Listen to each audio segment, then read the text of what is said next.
इस फिल्म के सभी पात्र और घटनाएं काल्पनिक हैं जिसका वास्तविकता से कोई संबंध नहीं है। इस फिल्म के द्वारा किसी भी धर्म को ठेस पहुंचाना हमारा उद्देश्य नहीं है।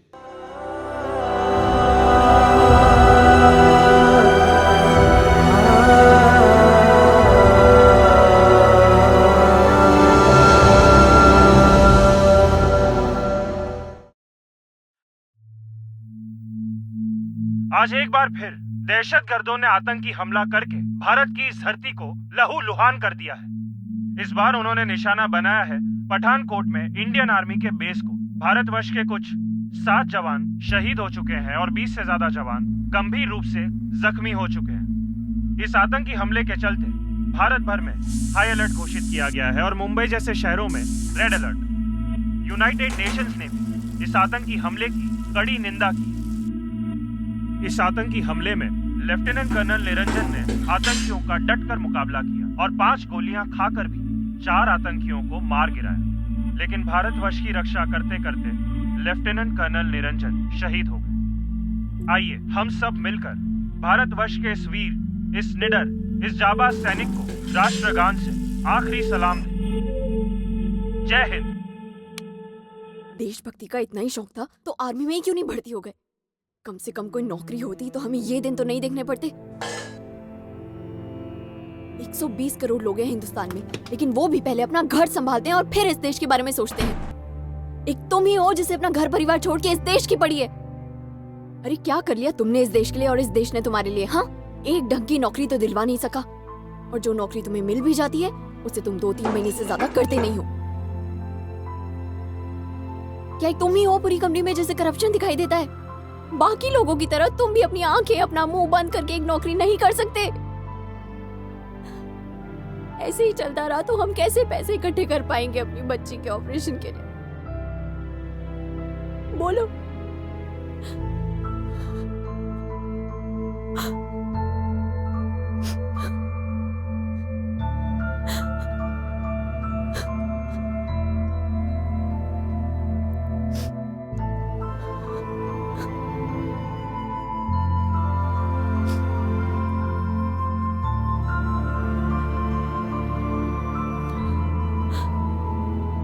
देखो, मैं जानता हूं कि इस वक्त हमें पैसों की बहुत जरूरत है और मुझे भी अपने बच्चे की उतनी ही फिक्र है जितनी कि तुम्हें। लेकिन पैसों के लिए मैं अपना ईमान तो नहीं बेच सकता ना। मैं कोशिश तो। लेकिन मैं बेच सकती हूँ। अपने बच्चे की जिंदगी के लिए मैं सब कुछ बेच सकती हूँ। और तुम अगर परिवार नहीं पाल सकते थे तो शादी क्यों की? बच्चे की जिम्मेदारी नहीं ले सकते थे तो बच्चा पैदा किया क्यों? तुम नहीं कमा सकते ना पैसे? मुझे बोल दो। तुम्हें अपना ईमान अपने बच्चे से ज्यादा प्यारा होगा, लेकिन मैं अपने बच्चे के लिए अपना ईमान तो क्या, अपने आप को भी बेच सकती हूँ। सोनिया!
तेरी दुआ में झुका है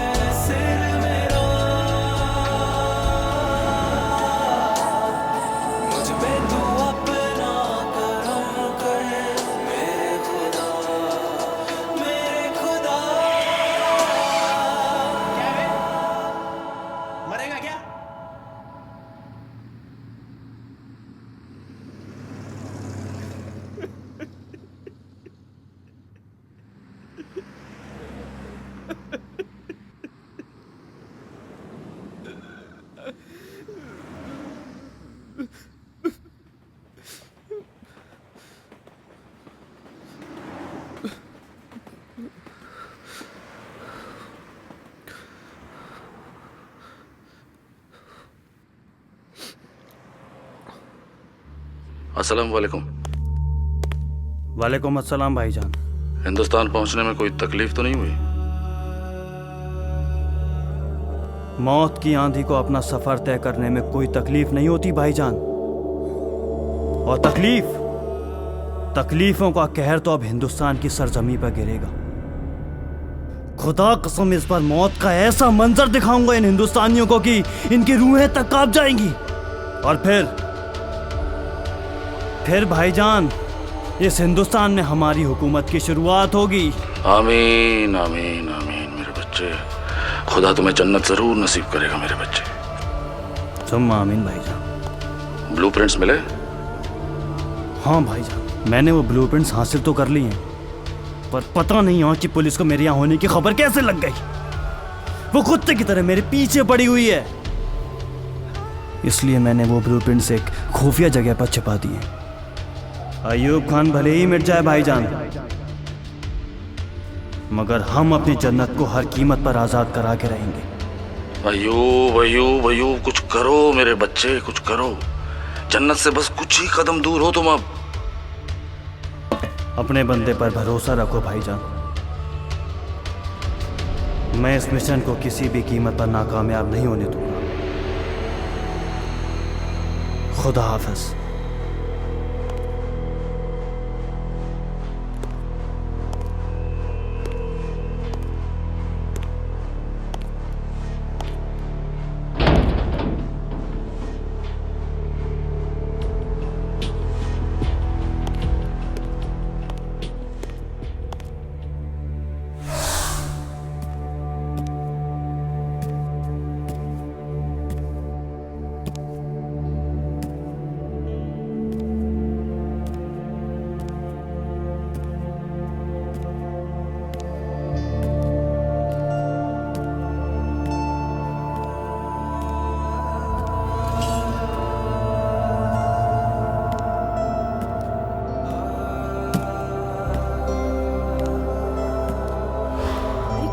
तुमने इस देश के लिए और इस देश ने तुम्हारे लिए, हाँ, एक ढंग की नौकरी तो दिलवा नहीं सका।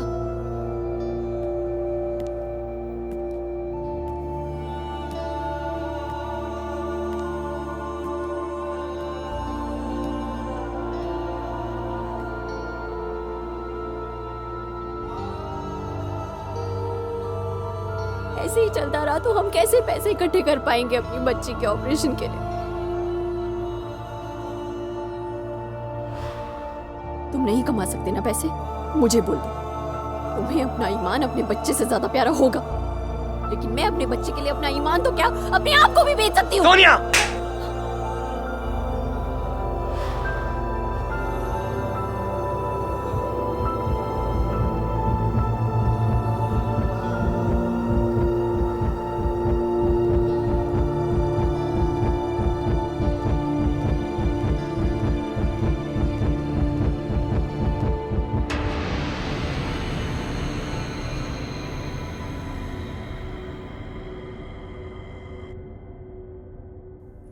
इस तरह खुदकुशी करने से कुछ नहीं मिलेगा। मेरे लिए काम करोगे? सोच लो, अच्छे पैसे मिलेंगे। 10 लाख रुपए दूंगा, पूरे 10 लाख।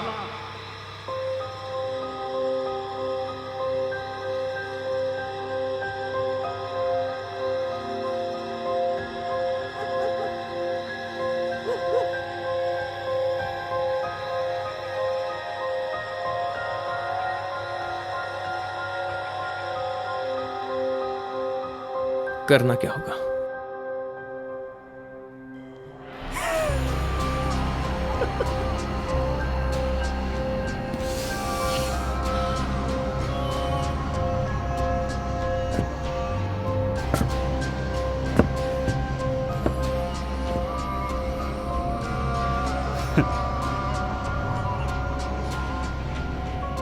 नाम क्या है तुम्हारा?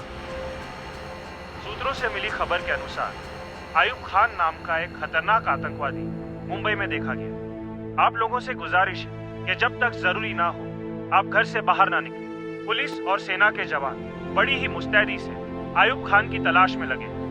The phone number you have called is currently switched off. तुम्ही डायल केलेला क्रमांक सध्या switched off. फोन भी स्विच ऑफ है।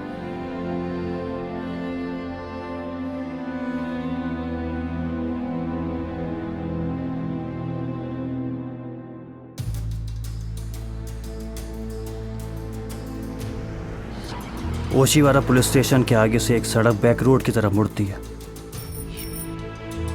वही रोड डंपिंग ग्राउंड को जाती है। उस रास्ते पे पुराना रोड रोलर है। उस रोड रोलर के टूल बॉक्स में मैंने अपना एक बैग छिपाया है।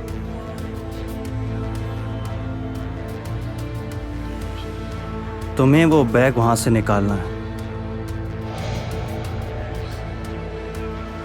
उस बैग में मेरा कुछ जरूरी सामान है जो तुम्हें सही सलामत मुझ तक पहुंचाना है। बैग मिल जाने के बाद तुम अंधेरी स्टेशन जाओगे। वहां से ट्रेन पकड़कर तुम्हें भाईंदर स्टेशन आना है।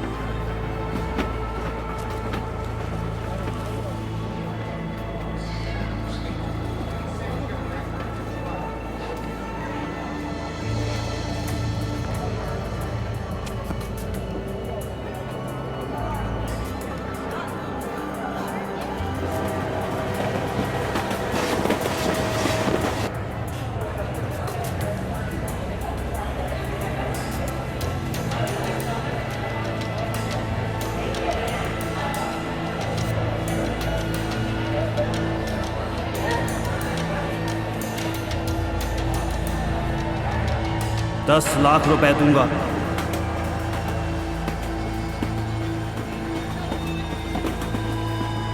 पूरे 10 lakh.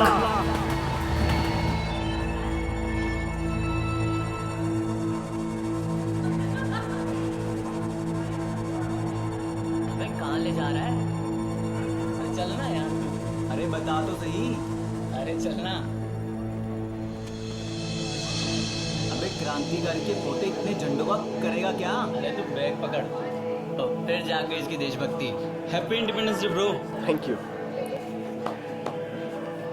Happy independence day. Happy independence day. Happy independence day आपको भी। Happy independence day bro. अपने देश का झंडा है भाई। अरे अपने देश का झंडा पकड़ने में सोचना कैसा?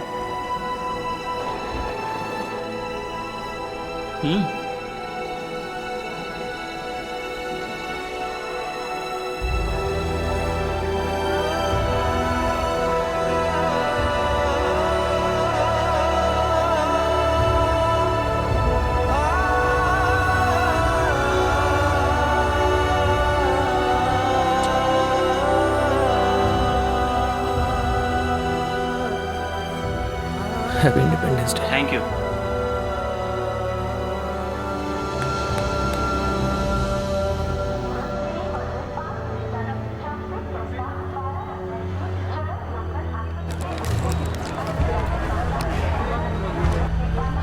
भाईंदर स्टेशन उतरकर वेस्ट में आना।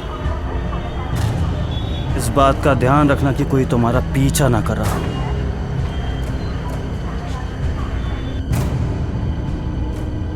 भाईंदर से फेरी पकड़ना, वसई खाड़ी आना।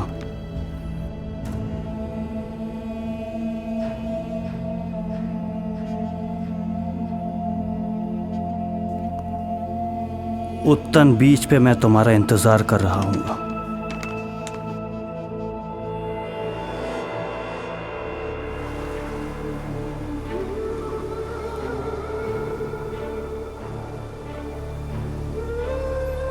मुझे मेरा बैग देकर तुम अपने पैसे ले जाना।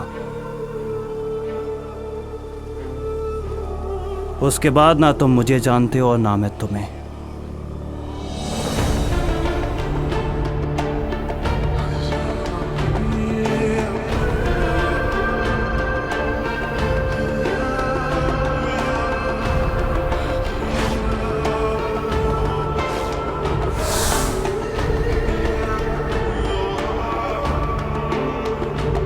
बैग दे, अरे बैग दे।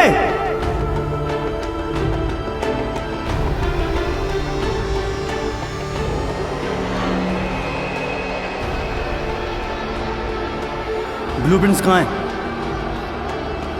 साले ब्लूप्रिंट्स कहाँ हैं? पता नहीं तो ठोक दूंगा तुझे।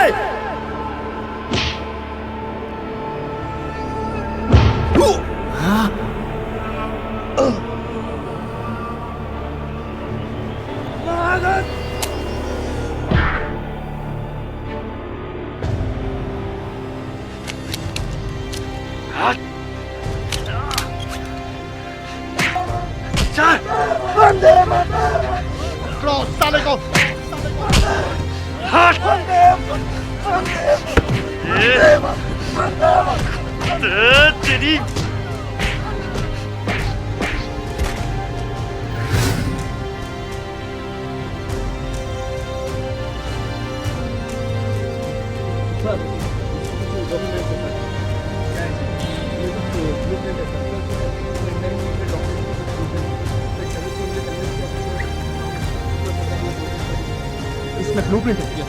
मैं आपको एक काम करो, इसी वक्त कैप्टन सिंह के पास जाओ, उनसे बोलो मुझसे कोऑर्डिनेट करो एंड पता करो इसमें है क्या। आइए सर, चलिए। चलो लेट्स गो, लेट्स गो।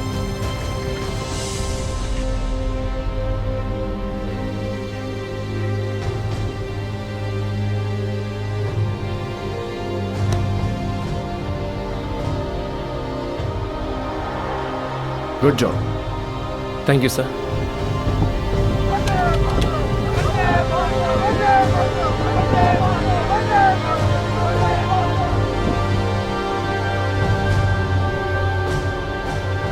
मेरा नाम आरिफ, न मैं सिख, न ईसाई, न हिंदू, न मुसलमान। मेरा मजहब Hindustan.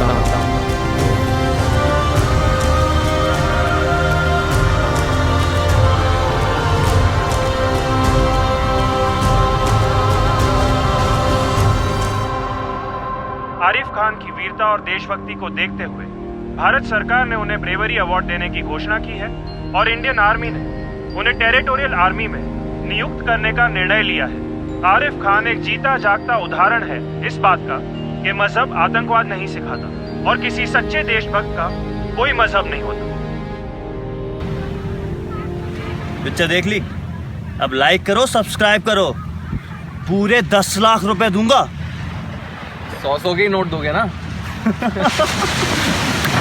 Please subscribe to Madhushree films. हम बहुत सारे माइंड ब्लोइंग स्टफ के साथ आने वाले हैं। Subscribe it and stay updated.